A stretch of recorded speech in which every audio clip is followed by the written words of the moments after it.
ನಮಸ್ಕಾರ ಸ್ನೇಹಿತರೆ. ಶ್ರೀಮದ್ ಭಗವದ್ಗೀತೆ 17ನೇ ಅಧ್ಯಾಯ 9ನೇ ಶ್ಲೋಕ ನಿಮಗೆ ಸ್ವಾಗತವನ್ನು ಕೋರ್ತಾ, ಕಟ್ವಂ ಲವಣಾತ್ಯುಷ್ಣ ತೀಕ್ಷ್ಣ ರೂಕ್ಷ ವಿದಾಹಿನಃ ಆಹಾರ ರಾಜಸಸ್ಯೇಷ್ಟ ದುಃಖ ಶೋಕಾಮಯ ಪ್ರದಾಹ. ಶ್ರೀಕೃಷ್ಣ ನಿನ್ನೆಯ ಶ್ಲೋಕದಲ್ಲಿ ಸಾತ್ವಿಕ ಆಹಾರದ ಬಗ್ಗೆ ವಿವರಣೆಯನ್ನು ನೀಡಿ, ಇವತ್ತಿನ ಶ್ಲೋಕದಲ್ಲಿ ರಾಜಸ ಆಹಾರ ಅದರ ಕುರಿತಾಗಿ ಹೇಳ್ತಾ, ಅರ್ಜುನ, ಕಹಿ, ಹುಳಿ, ಹೆಚ್ಚು ಉಪ್ಪಿನಿಂದ ಕೂಡಿದ, ಹೆಚ್ಚು ಬಿಸಿ, ಹೆಚ್ಚು ಖಾರ, ಹುರಿದಿರುವಂತಹ, ಉರಿಯನ್ನುಂಟು ಮಾಡುವ, ದುಃಖ, ಚಿಂತೆ ಹಾಗೂ ರೋಗಗಳನ್ನುಂಟು ಮಾಡುವ ಭೋಜನ ಪದಾರ್ಥಗಳು ರಾಜಸ ಜನರಿಗೆ ಪ್ರಿಯವಾಗುತ್ತವೆ ಅನ್ನುವಂತಹ ಮಾತನ್ನು ಹೇಳ್ತಾನೆ. ಸುಮ್ಮನೆ ಹೋಗುವಾಗ ಲೈಫ್ ಇನ್ನೊಂದು ಸ್ವಲ್ಪ ಕಲರ್ಫುಲ್ ಆಗಿರಲಿ ಅಂತ ಹೇಳಿ, ಬೋರ್ ಆಗ್ತಾ ಇದೆ ಅಂತ ಹೇಳಿ ಹೇಳುವಂತಹ ಮಾತನ್ನು ನಾವು ಕೇಳ್ತಾನೆ ಇರ್ತೀವಿ.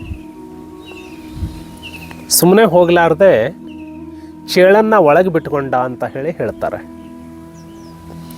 ಕೆಲವೊಬ್ಬರಿಗೆ ಸ್ವಭಾವತಃ ಶಾಂತವಾಗಿ ಇರುವಂಥದ್ದು ಇಷ್ಟ ಆಗೋದಿಲ್ಲ.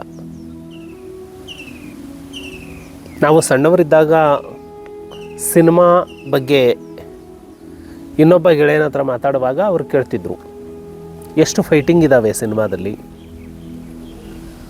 ಅಂದರೆ ಸಿನಿಮಾ ಅಂದರೆ ಅದು ಶಾಂತವಾಗಿರಬಾರ್ದು, ಅದರಲ್ಲಿ ಒಂದು ಸ್ವಲ್ಪ ಫೈಟಿಂಗ್ ಇರಬೇಕು, ಒಂದು ಸ್ವಲ್ಪ ಏನೇನೋ ಚಟುವಟಿಕೆಗಳು ಇರಬೇಕು. ಹಾಗೆ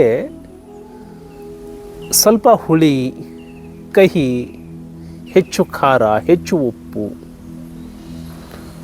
ಹುರಿದಿರುವಂತಹ, ಉರಿಯನ್ನು ಉಂಟು ಮಾಡುವಂತಹ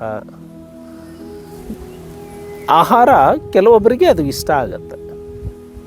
ಈ ಆಹಾರ ಕೇವಲ ಭೌತಿಕ ಶರೀರಕ್ಕೆ ಅಲ್ಲ, ನಮ್ಮ ಮನಸ್ಸಿಗೂ ಕೂಡ.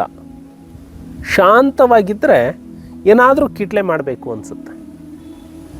ನಮ್ಮ ಬುದ್ಧಿನೂ ಅಷ್ಟೇ, ಒಳ್ಳೆಯದಕ್ಕಷ್ಟೇ ಇದನ್ನು ಉಪಯೋಗಿಸೋದು, ಇದಕ್ಕೂ ಕೂಡ ಯಾಕೆ ಉಪಯೋಗಿಸಬಾರ್ದು.